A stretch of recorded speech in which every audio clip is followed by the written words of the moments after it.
무엇이 또 누가 우리 가족에게 가장 위협이 되는 존재일까? 나와 내 가족을 지켜내야 될 바로 그 대상은 누구이고 그 대상들을 어떻게 살피고 그들에 대응해야 될 것인가에 관련된 이야기를 함께 나눠보도록 하겠습니다. 저는 이 세상에 정말 나쁜 사람 종류가 있는데 그 나쁜 사람 종류는 크게 두 가지로 나누어진다고 생각해요. 첫 번째 악당, 하나 악마. 이렇게 두 가지로 나눠진다고 생각하는데 악마하고 악당은 다릅니다. 기본적으로 악마는 마음을 울려요. 그죠? 그리고 악당은 규칙을 부숴버립니다. 모든 룰을 부시는 자, 그는 악당이라고 할 것이고 우리 마음을 홀려서 완전히 사로잡아 움직이지 못하게 하는 그 사람을 우리는 악마다라고 이렇게 이야기할 겁니다. 우리가 많이 들었던 이야기들 중에 최근에 가장 핫한 단어가 있어요. 나르시시스트라는 게 있습니다. 우리나라 말로는 이기주의자라고 보통 얘기를 하는 경우가 있는데 먼저 구분할게요. 웬만한 사람들은 다소 이기적일 수는 있어요. 나만 잘 되면 돼. 다른 것들은 다 끝장나도 돼. 이게 보통 이기주의라고 이야기하죠. 나르시시즘이라고 하는 건 뭐냐면 자기애, 자기애에 대한 중독적 자기애를 이야기하는 겁니다. 아주 혹독한 자기애를 가지고 있는 자기애주의자들 같은 경우에는 타인을 망가뜨립니다. 그게 전 인생에 들어가서 침범적이기 때문에 우리가 이 나르시시스트를 여러모로 볼 수 있는데요. 첫 번째로는 천사 얼굴로 나타납니다. 처음엔 굉장히 매력적이에요. 매력적이라서 어떻게 잘해. 간도 쓸개도 다 빼줄 것 같아요. 말도 굉장히 수려하게 합니다. 그런데다가 어떻게 자신은 늘 빛나야 돼요. 그래서 어떻게 못생긴 애를 옆에 둬요. 어머. 못생긴 애를. 돋보이게. 나보다 예쁜 애는 죽어야 돼. 그리고 나서 두 번째, 지배자의 양성을 나타내기 시작해요. 그런 다음에 뭐 하는가? 완벽히 빠졌다 싶으면 이 사람의 자아를 살해해버리죠. 무섭다. 어떻게 살해해버리는가? 이 사람이 없이는 꼼짝도 못하도록, 이 사람의 사랑을 받지 않으면 견디지 못하도록 완벽하게 고립을 시켜놔버려요. 그리고 나서 스스로가 이 사랑을 애걸하게 합니다. 복걸하게 해요. 그런데 이 관계에서 빠져나오지 못하는 가장 큰 이유는 뭐냐? 떨어져 나갈 것 같으면 다시 천사의 얼굴을 해요. 제가 이제 상담했던 사례 중에 아내하고 남편이 있는데 남편이 나이가 조금 더 많아요. 4살 정도가 더 많은데 사실 4살 정도면 큰 차이도 아니잖아요. 그런데 결혼 처음 할 때부터 아내가 뭐라고 불렀냐면 내가 나이도 많은 남자랑 결혼하는데 라고 얘기를 하면서도 뭘 하냐면 결혼 전부터 굉장히 부부관계가 좋았습니다. 어느 정도로 좋냐면 이 여자처럼 완벽하게 나를 만족시키는 사람이 없었어요. 이게 어느 정도 상황이냐면 이 남자가 이 여인이랑 함께 밤을 지새기 위해서 기꺼이 회사를 포기할 정도로. 어머머머. 와. 우리가 퇴근이 5시잖아요. 5시 40분까지는 집에 와야 돼. 집에 와서 뭐 하냐면 설거지해야 돼요. 청소해야 돼요. 빨래해야 돼요. 아이 봐야 돼요. 만일 이 아내의 마음에 안 드는 행동, 안 드는 말을 하게 되죠. 얘기하는 거지. 야, 이 두나. 넌 내 덕에 사는 줄 알아. 너 같은 놈하고 누가 살아. 너 같은 남자 나나 되니까 사는 거야. 한심한 게. 이렇게 살아가기를 6년을 살았습니다. 어머. 6년을 살았어요. 부부싸움이 끝나고 나죠. 그러면 남편은 그 도중에 항상 어떤 일이 있었냐면 7번에 걸쳐서 자해와 자살 시도가 이제 발생을 했던 겁니다. 이 남자가 한 얘기가 있습니다. 저는 이 여자 없이 못 살아요. 어머.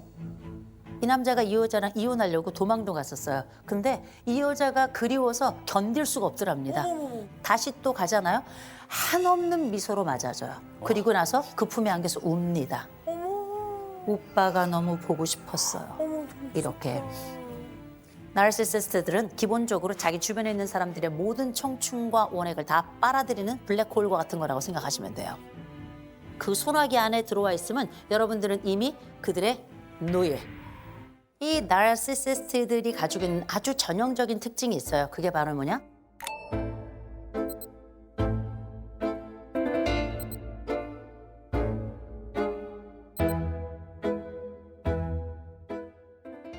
내 주변에 이런 사람들이 있는가 없는가 이게 굉장히 중요한데 우리 집에 이런 사람이 있다면 더 비극이에요. 이를테면 우리가 내 부모가 나르시시스트일 수 있어요. 내 아이가 트로피인 집 있죠? 트로피. 결국은 내 아이가 잘 되라고 해서 내 인생을 바쳤다고 생각해 보는데 가만 보세요. 내 아이가 잘 되는 순간 내가 빛나야 돼. 그리고 엄마가 원하는 곳에 엄마가 원하는 옷을 입고 엄마가 원하는 말과 엄마가 원하는 표정과 엄마가 원하는 감정까지 그렇게 연습하는 거예요. 부모가 나르시시스트인 경우는 그 아이의 인생은 이미 다 끝난 겁니다. 평생 트로피로 사는 거예요. 기억하셔야 돼. 이게 누구의 삶인가? 이게 나의 삶인가? 아니잖아요. 그리고 내가 난 아이 중에 하나가 이런 나르시시스트야. 나르시시스트는 부모도 활용을 해요. 그래서 어렸을 때는 잘 모르는데 점점 커가면 커갈수록 이 아이를 중심으로 이 집이 돌아가요. 그리고 부모의 돈을 독점합니다. 그리고 나이가 들어서도 엄마, 아버지를 수족 부르듯 마치 종 부르듯이 부려요. 그리고 나서 뭘 하는가? 필요한 순간이 됐다 싶으면 버립니다. 이게서 이게 천륜이 이렇게 거대한 질병과 만나게 되면 아주 지독한 고리처럼 그렇게 평생을 살아가게 됩니다. 그러면 도대체 얘네들은 왜 이런 모양으로 태어나게 됐나? 혹시 어떤 부모들이 잘못해서 그런 건 아닌가? 이런 생각이 들죠. 부모 잘못도 있습니다. 왜냐하면 유전적인 소인도 일부 있지만 대부분은 부모들의 완벽한 오냐오냐예요. 경계 없고 훈육 없고 어떤 것도 실패 없도록 해서 완벽하게 자기 세계 속에 고립하도록 그리고 자기 세계 속에 왕과 또 왕비로 공주와 왕자로 그렇게 성장하게끔 한 환경 조성이 일부 있는 것도 사실입니다. 그럼 생각해 보세요. 우리가 뭐 오냐오냐 하면 다 나르시시스트로 크냐? 그렇지는 않습니다. 그래서 우리가 훈육이라는 게 있는 거예요. 훈육이라는 게 뭡니까? 해야 될 것과 하지 말아야 될 것, 그 경계, 울타리, 말뚝 이걸 우리는 훈육이라고 부르잖아요. 그래서 아이들을 적절하게 좌절하도록 두어야 이 아이들이 건강하게 크는 거예요. 그냥 매번 일으켜주는 부모는 이 아이들을 나르시시스트로 키울 가능성이 굉장히 높은 겁니다. 나는 필요하다 생각.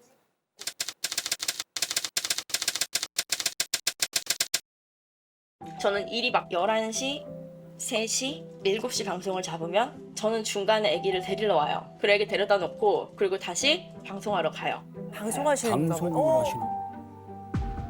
그런 부분들도 다 저는 하고 있는데 남편은 네가 시간을 진짜 못 쓴다. 넌 일머리가 진짜 없어. 넌 이만큼 안 해. 안 하잖아. 저는 그게 무시한다고 생각한 거예요.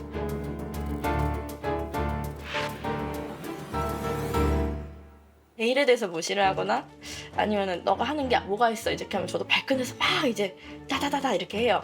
이제 그러면은 옛날에는 자기한테 말대꾸도 안 하던 애가 지금은 대가리가 컸대요. 돈 좀 번다고. 아내한테 대가리? 와. 나도 이만큼 하고 있다라는 걸 인정을 해줬으면 좋겠다.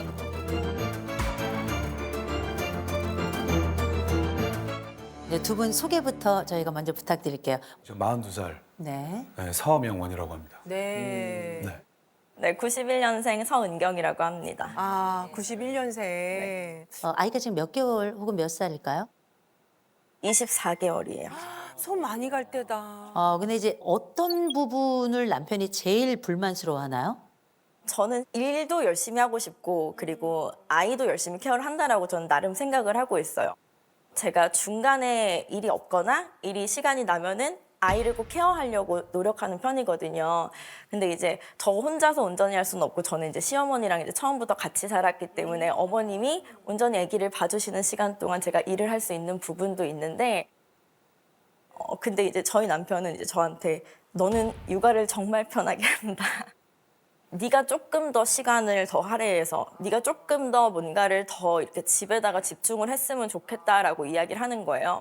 일머리가 없다 막 이렇게 얘기를 했는데 그런 부분도 저는 이제 프리랜서 같은 거다 보니까 상담도 제가 하고 그리고 모든 걸 다 제가 해야 돼서 집으로 일을 갖고 올 때가 많거든요.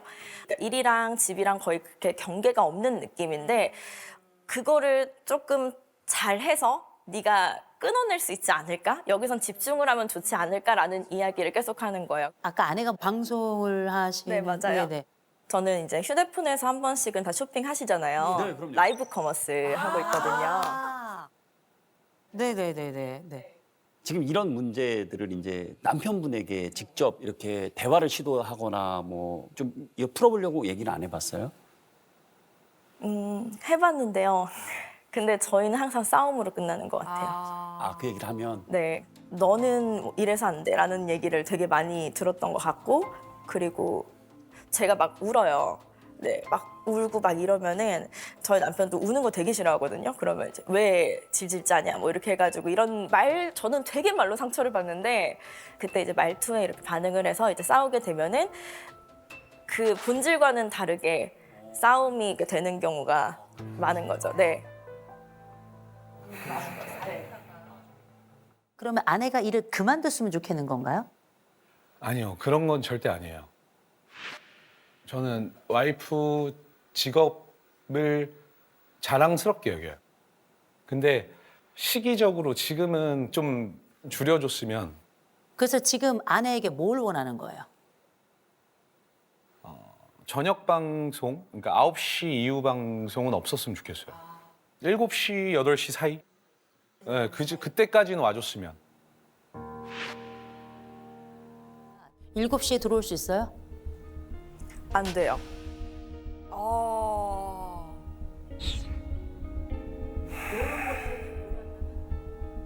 이 부분에 문제가 생기는 거예요.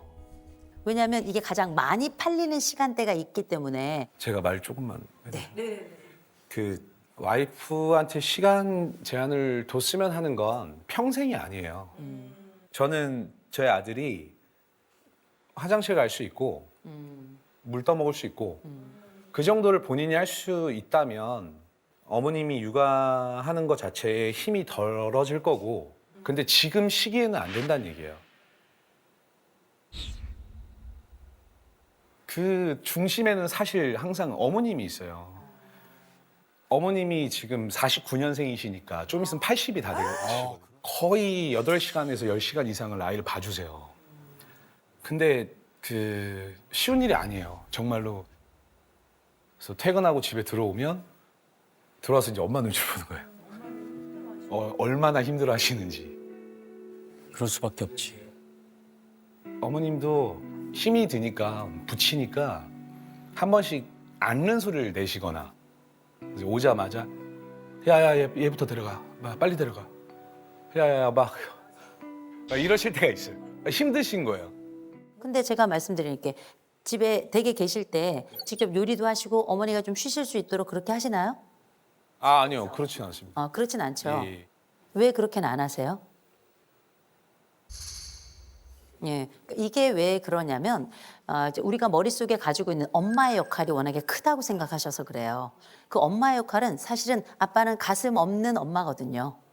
똑같은 방식으로 아이들에게 정서의 젖을 먹이고 놀이의 젖을 먹이고 똑같은 역할을 하는 겁니다. 그래서 아빠는 이틀 쉬는데 그동안에 어머니가 쉬지 못하고 엄마가 쉬는 동안에는 또 어머니가 쉴 수 있다고 생각하는 건 약간 오류라는 거죠. 아내의 수입에 대해서는 어떻게 만족하세요? 이게 왜요? 저는 와이프가 얼마 버는지 모르고 저와 이렇게 재산을 합친 적이 없어요. 그러니까 전반적인 건 이제 제가 다 감당을 하고 있고 와이프가 뭐 집에 아이 뭐 기저귀나 뭐 우유값 같은 거를 물론 이제 그 금액이 뭐가 크다 작다보다는 이번 달에 얼마 벌었고 뭐 다음 달에 뭐 얼마가 입금 예상이 되고 이걸 모르는 거죠. 대략적으로만. 일이 한 번 있었어요. 예전에 일이 한 번 있었는데 전셋집에 살 때 그 집주인분이 갑자기 한 2천만 원 정도를 올려줬으면 좋겠다. 내가 한 1,000만 원은 만들어 볼 수 있는데 한 1,000만 원 정도 해줄 수 있어? 그러니까 돈이 없다는 거예요. 그래가지고 돈이 없다는 게 무슨 말이냐 하면서 이제 다시 보게 된 거죠. 그래서 얘가 씀씀이가 좀 해프구나. 물어보니까 알고 보니까 이제 학자금을 갚았다 하더라고요. 학자금 대출. 학자금 대출. 대학 때 냈던. 네. 근데 이제 뭐 그 대출을 가져오는 것도 싫어요, 솔직히. 우리가 이제 결혼을 해서 가족이 되는 건데 그거를 내가 알아야 되는 게 아니었을까? 그러면서 아무리 학자금 대출을 갚았어도 이게 맞나? 그래서 아내의 수입은 얼마나 돼요? 월? 제가 알기로는 뭐 7, 800 이상?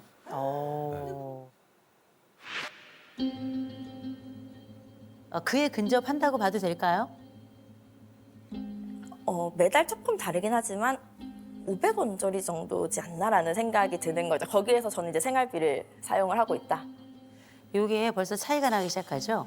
500원짜리와 7, 800은 굉장히 차이가 난 거예요.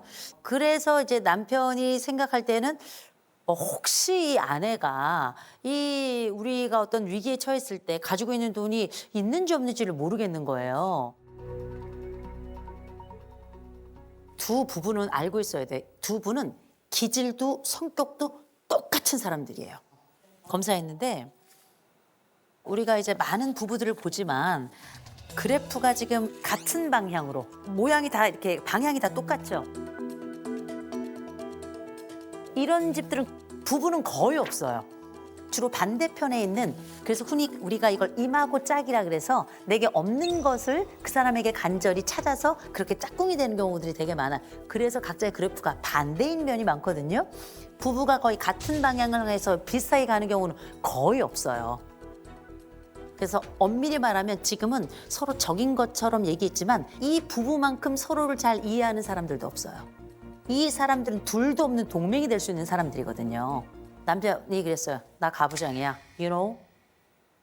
이렇게 얘기를 해요. 그런데 아내는 알고 있어요. 나도 한 고집 하거든. You know? 나름 한 고집 하는 여자예요. 그래서 이 남자랑도 사는 거예요. 이 아내는 기본적으로 자국 추구가 99점이에요. 이 아내는 집에 있을 수가 없는 사람이에요. 나가서 새로운 걸 계속 추구하면서 그렇게 살아가야 되는 거예요. 그런데 이 남편도 자국 추구 점수가 74점이에요. 못지않아요. 굉장히 모험적이고 도전적인 걸 많이 추구하는 사람이에요. 나는 알아. 내가 유능하다는 걸. 알고 있어요. 그죠? 근데 알고 계셔야 돼요. 똑같이 유능해요. 똑같이 유능해서 이 여자도 일을 해야 돼요. 이 여인은 주부로 1번 할 수 없어요. 왜냐하면 본인하고 똑같거든요. 그래서 이 여인이 일을 더 건강하게 잘할 수 있도록 도와주셔야 돼요. 그러면 훨씬 더 대화도 수월해질 거예요. 대화도.